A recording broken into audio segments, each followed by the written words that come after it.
अस्सलामुअलैकुम स्टूडेंट्स, आज हमारा फर्स्ट ईयर केमिस्ट्री के चैप्टर नंबर 1 का लेक्चर नंबर 5 है। ठीक है, आपको मालूम है कि फर्स्ट ईयर की केमिस्ट्री में ज़्यादातर न्यूमेरिकल्स हैं।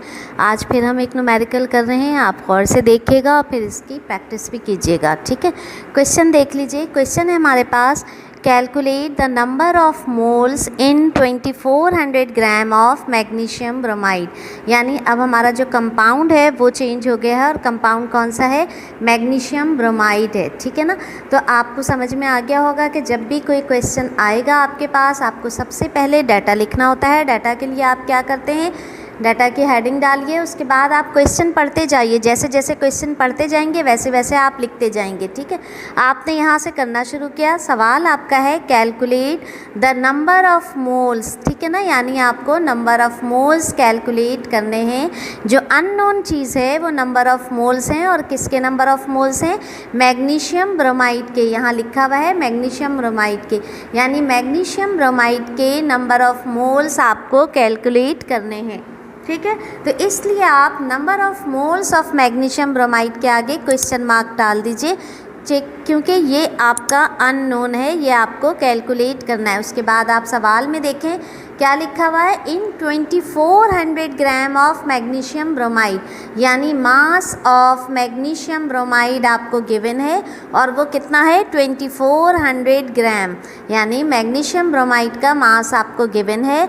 अब आपको चाहिए होता है, आपको मालूम है कि मोल का फार्मूला, जो चीज़ आपको मालूम है, अगर आपको मोल कैलकुलेट करना है तो मोल का फार्मूला आपको आना चाहिए। ठीक है ना, तो मोल का फार्मूला क्या होता है? यहाँ आप देख लीजिए कि mole is equal to mass of substance, यानी जिसका मोल मालूम करना है उस सब्सटेंस का मास, और divided by atomic mass, molecular मास या फार्मूला मास। क्यों? क्योंकि ज़्यादातर सब्सटेंसेस या तो एटॉमिक फॉर्म में हो सकते हैं तो उनका मास क्या कहलाएगा? Atomic mass. अगर वो मॉलिक्यूलर फॉर्म में होंगे तो मास क्या कहलाएगा? Molecular mass. और अगर वो कंपाउंड की फॉर्म में होते हैं तो फिर हम फार्मूला मास लिखते हैं। ठीक है ना, तो मोल का फार्मूला क्या है कि mole is equal to mass of substance divided by atomic mass, molecular mass and formula mass. ठीक है, इसको चेंज करके हमने दूसरा मोल का फार्मूला लिख दिया, मास of substance divided bye molar mass. Molar mass हमने क्यों लिखा? क्योंकि मोलर मास हम ग्राम में लेंगे ताकि हमारे पास जो यूनिट है वो मोल ही आ जाए और ग्राम ग्राम कैंसिल हो जाए। क्योंकि ये जो मोल हम आप फर्स्ट ईयर में सीख रहे हैं, ये ज़्यादातर न्यूमेरिकल्स में आपको सॉल्व करने के लिए आपको मोल जो है वो मालूम करना होता है। ठीक है ना, तो सबसे सिंपल ये होता है कि आप मोलर मास ही ले लें, ताकि अगर आपको बॉन्डिंग का ना पता हो कि कहाँ कोवेलेंट बॉन्डिंग है, कहाँ आयोनिक बॉन्डिंग है, तो जस्ट आप मोलर मास ही ले लें। मोलर मास क्या होता है? एक मोल का, यानी कोई भी सब्सटेंस अगर उसका एटॉमिक मास जो है वो अगर ग्राम में ले लें वो 1 मोल के बराबर होगा। अगर मॉलिक्यूलर मास होगा वो आप ग्राम में ले लें तो वो 1 मोल के बराबर है।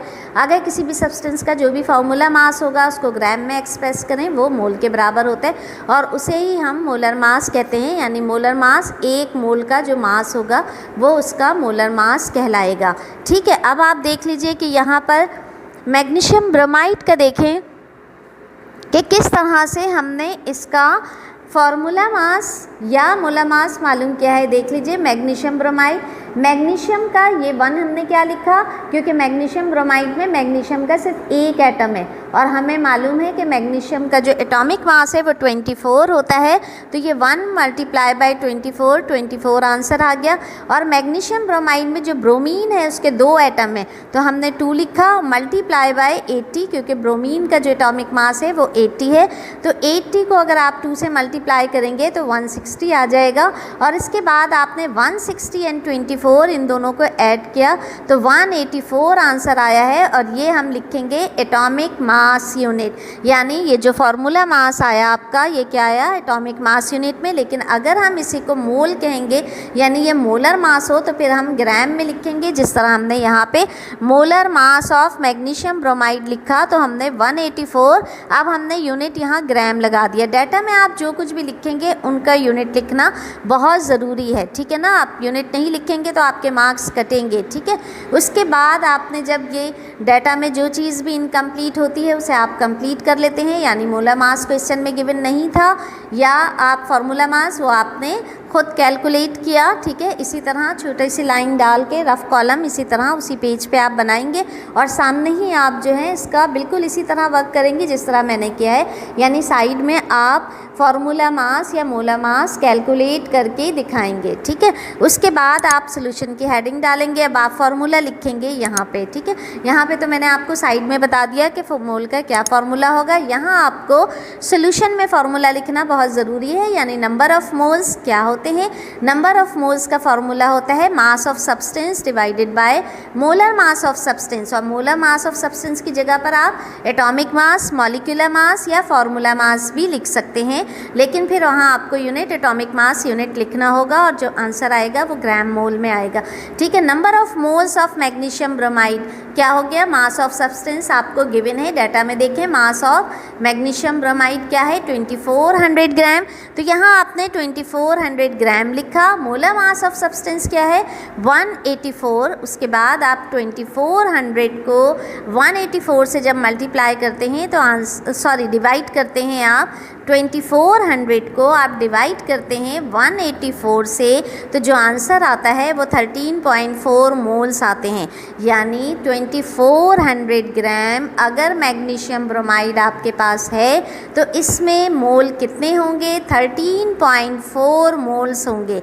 या इन अदर वर्ड्स आप क्या कह सकते हैं कि अगर मैग्नीशियम ब्रोमाइड आप बाज़ार से लेकर आते हैं 2400 ग्राम, बाज़ार में आप जब भी कोई चीज़ ख़रीदने जाते हैं आपको जो है ग्राम या किलोग्राम में आप लेकर आते हैं, आप मोल की फॉर्म में उसको ख़रीद नहीं सकते, लेकिन आप मोल के फॉर्मूले से उसको मोल में कन्वर्ट कर सकते हैं। तो यानी अगर लैब में कोई केमिस्ट आपसे पूछेगा कि ये कितने मोल हैं, तो 2400 ग्राम जो मैग्नीशियम ब्रोमाइड था वो केमिस्ट्री की लैंग्वेज में कितने मोल हो गए 13.4 मोल्स। तो इस तरह आप आंसर लिखेंगे कि number of moles of magnesium bromide कितने हो गए 13.4 मोल्स। इनबॉक्स ज़रूर कीजिएगा और आंसर ज़रूर लिखिएगा, ठीक है। इसी तरह इस वैल्यूज़ को चेंज करके और इस फार्मूले को चेंज करके कम से कम 10 न्यूमेरिकल आप रोज़ाना रिवाइज़ कीजिएगा ताकि ये चीज़ें आपकी प्रैक्टिस में आ जाएं, क्योंकि न्यूमेरिकल्स अच्छे हमेशा प्रैक्टिस से ही होते हैं।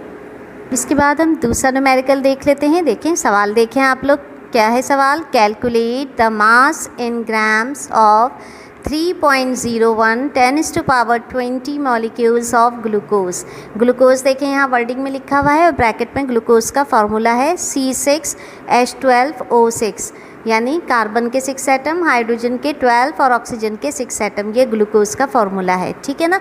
अब आपको मालूम क्या करना है, देखें आपने मालूम करना है मास इन ग्राम, यानी किसका मास मालूम करना है। ये देखें ग्लूकोज गिवन है तो ग्लूकोज का मास मालूम करना है, बिल्कुल पिछले न्यूमेरिकल्स की तरह जिस तरह आप करते चले आ रहे हैं। सबसे पहले आपको डाटा बनाना है और डाटा बनाने के लिए आपको क्वेश्चन को रीड करना है, यानी ये आदत डाल लीजिए कि कोई भी न्यूमेरिकल आए सबसे पहले डाटा बनाना होता है और उसके लिए आपको क्वेश्चन पढ़ना और फिर उसको लिखना आना चाहिए, ये आपको सीख लेना है, ठीक है।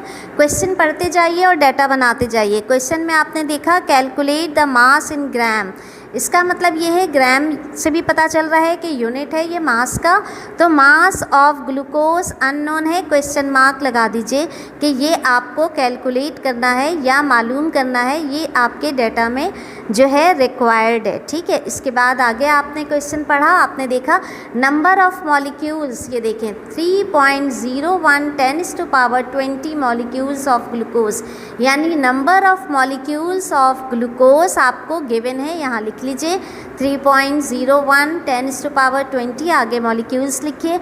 इसके बाद आपको मालूम है कि आपको फार्मूला लगाना होता है, फार्मूला देख लीजिए। इससे पहले हम आपको मॉलिक्यूल का फार्मूला बता चुके हैं, ये देखें दोबारा बता रही हूँ। नंबर ऑफ़ मॉलिक्यूल्स को हम किस तरह मालूम करते हैं, अगर हमें नंबर ऑफ़ मॉलिक्यूल्स कैलकुलेट करना हो तो मोल मल्टीप्लाई बाय एवोगैड्रोस नंबर, और एवोगैड्रोस नंबर आप सबको पता है 6.02 10⁻23, ठीक है। और मोल क्योंकि इस सवाल में आप देख रहे हैं कि आपको मोल गिवन नहीं है बल्कि आपको मास कैलकुलेट करना है। जब आपको मास कैलकुलेट करना है तो मोल के फार्मूले को खोल लीजिए।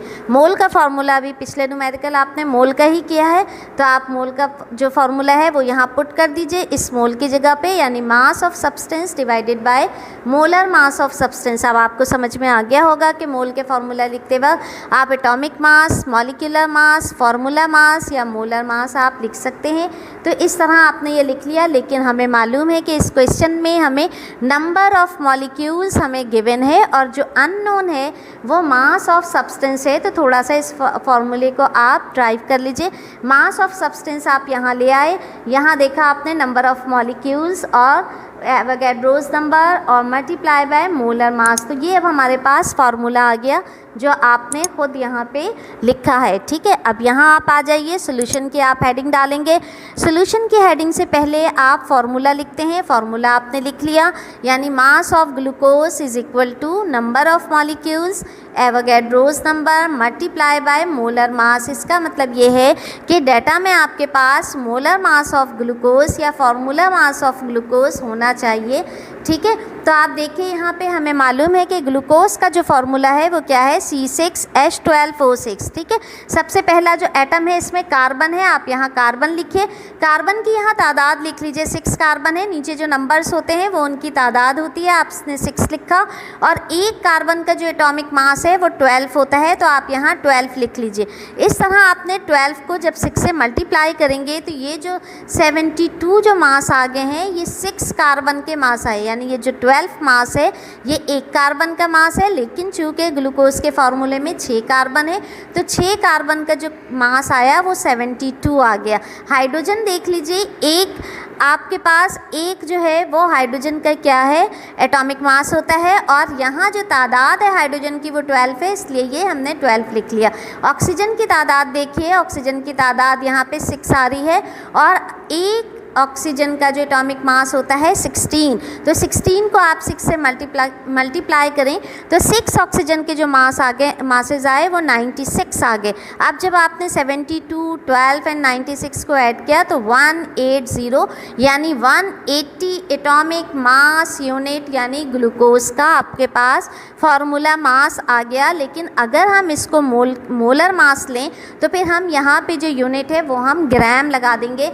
यहाँ चूँकि हमने मोलर मास लिखा है, मोलर मास ऑफ ग्लूकोज, तो 180 ग्राम लिख दिया। अगर हम यहाँ फार्मूला मास या मॉलिक्यूलर मास लिखते तो फिर हम एटॉमिक मास यूनिट लिख लेते। ठीक है, अब हमें पता है कि इस फार्मूले में एवोगैड्रोस नंबर भी हमें लिखना है और ये एक कांस्टेंट वैल्यू होती है जो हमें पहले से मालूम है। तो डाटा में इस कांस्टेंट वैल्यू को हम खुद लिख सकते हैं, यानी आपने एवोगैड्रोस नंबर लिखा और इसकी जो क्वांटिटी है ये आपको पता है, नंबर ऑफ पार्टिकल्स होते हैं जो किसी भी एक मोल में कांस्टेंट होते हैं। तो आपने ये लिख लीजिए एवोगैड्रोस नंबर 6.02 10⁻23। ठीक है, अब आपका डाटा बिल्कुल कंप्लीट है, फार्मूला आपके पास है। अब आप पुट करना शुरू कर दीजिए वैल्यूज़ को, यानी मास ऑफ ग्लूकोज आपके पास क्या आएगा, नंबर ऑफ मॉलिक्यूल्स डाटा में देखिए 3.01 10⁻20 मॉलिक्यूल्स यहाँ आपने लिख दिया।